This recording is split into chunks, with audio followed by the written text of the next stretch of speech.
ज्यादातर पुरुषों को एक ही बात बचपन से सिखाई जाती है, जितना बड़ा उतना बेहतर।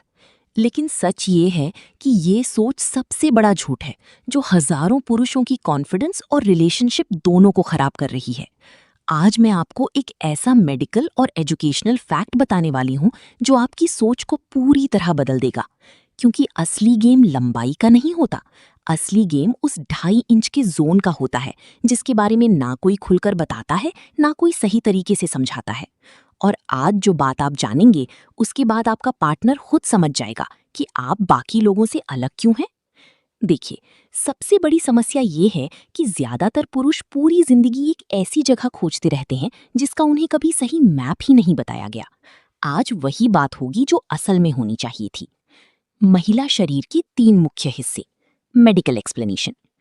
महिला का बाहरी और अंदरूनी भाग मुख्य रूप से 3 हिस्सों में बटा होता है और तीनों का काम अलग होता है।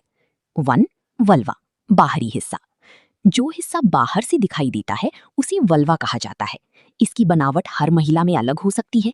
किसी का रंग हल्का हो सकता है, किसी का थोड़ा डार्क, और ये पूरी तरह सामान्य है। 2. क्लिटोरिस, सबसे सेंसिटिव हिस्सा।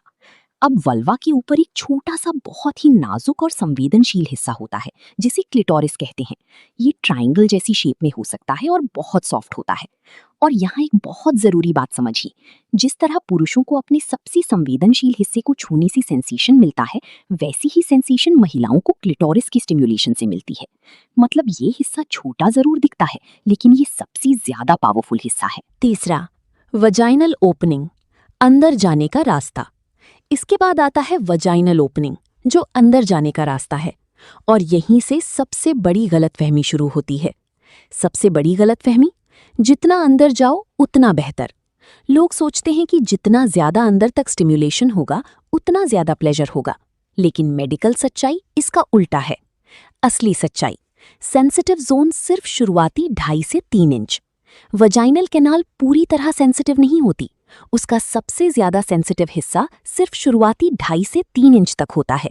बस यही वो जोन है जहां सबसे ज्यादा नर्व एंडिंग्स होती हैं, सबसे ज्यादा ब्लड फ्लो होता है और सबसे ज्यादा सेंसेशन महसूस होती है। यही वो जगह है जहां असली प्लेजर क्रिएट होता है।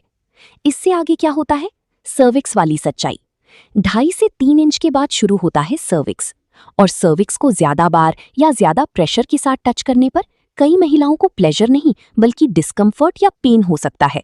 मतलब जो लोग सोचते हैं कि जितना गहरा उतना बेहतर, वो असल में उल्टा काम कर रही हैं। क्योंकि सर्विक्स का मुख्य रोल चाइल्ड बर्थ के समय होता है, रोजमर्रा के प्लेजर के लिए नहीं। असली स्किल कहाँ है? जब आप शुरुआती सेंसिटिव जोन पर ध्यान देते हैं, ऊपर की वॉल, नीचे की वॉल, साइड की वॉल्स, तो सेंसेशन कई गुना बढ़ जाती है।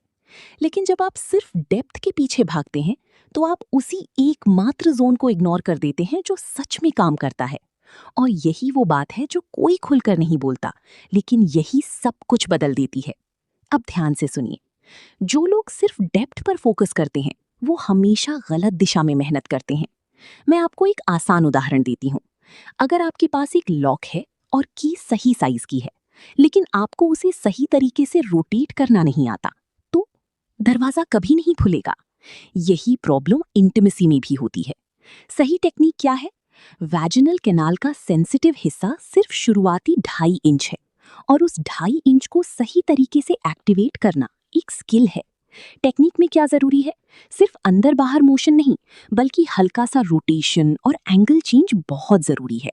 ऊपर की वॉल पर थोड़ी देर रुकना, नीचे की वॉल पर हल्का फोकस, साइड एंगल्स पर स्टिम्युलेशन, बीच बीच में पॉज, ये वही चीज है जो सेंसेशन बढ़ाती है। क्लिटोरल स्टिम्युलेशन को इग्नोर मत करो। क्लिटोरस स्टिम्युलेशन को कभी इग्नोर नहीं करना चाहिए, क्योंकि यही वो मेन प्लेजर ट्रिगर पॉइंट है जिसे बहुत सारे लोग ढूंढते ही नहीं।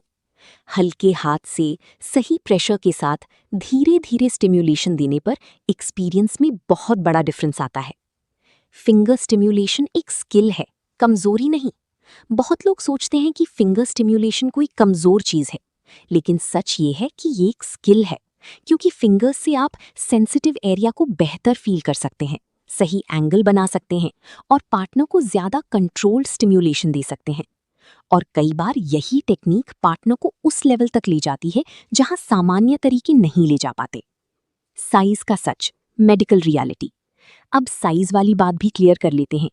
4.5 इंच से 6 इंच तक का साइज रेंज पूरी तरह नॉर्मल है, ना कम ना ज्यादा। और जो इस रेंज में है वो किसी से पीछे नहीं है, बस सही टेक्निक आनी चाहिए। साइज के पीछे भागने से बेहतर है उस 2.5 इंच जोन का मास्टर बनना। सोशल मीडिया के झूठे दावे। सोशल मीडिया पर जो लोग कहते हैं मेरा 10 इंच है, 12 इंच है, उनमें से ज्यादातर या तो एग्जैजरेशन कर रहे होते हैं या खुद को कन्विंस कर रहे होते हैं, क्योंकि मेडिकल साइंस के अनुसार दुनिया में लगभग 99% पुरुषों का साइज 4 से 6.5 इंच के बीच होता है। तो फिर ये 10-12 इंच के दावे कहाँ से आते हैं? ज्यादातर केसेस में ये सिर्फ एंटरटेनमेंट इंडस्ट्री की फैंटेसी और एडिटेड परसेप्शन होती है, रियलिटी नहीं। सबसे जरूरी कंक्लूजन, महिला बॉडी के अंदर प्लेजर का मेन सेंसेशन एरिया सिर्फ शुरुआती 2.5 इंच तक ही होता है। उसके बाद सेंसेशन कम हो जाता है और कई बार डिस्कम्फर्ट बढ़ सकता है। इसलिए डेप्थ नहीं, टेक्निक काम करती है, रोटेशन काम करता है, एंगल काम करता है, क्लिटोरल स्टिम्युलेशन काम करता है, और यही असली स्किल है। रियल ट्रूथ, 5 इंच वाला व्यक्ति अगर ये समझ जाए तो वो 8 इंच वाले व्यक्ति से भी बेहतर एक्सपीरियंस दे सकता है, अगर दूसरा सिर्फ डेप्थ पर फोकस कर रहा हो।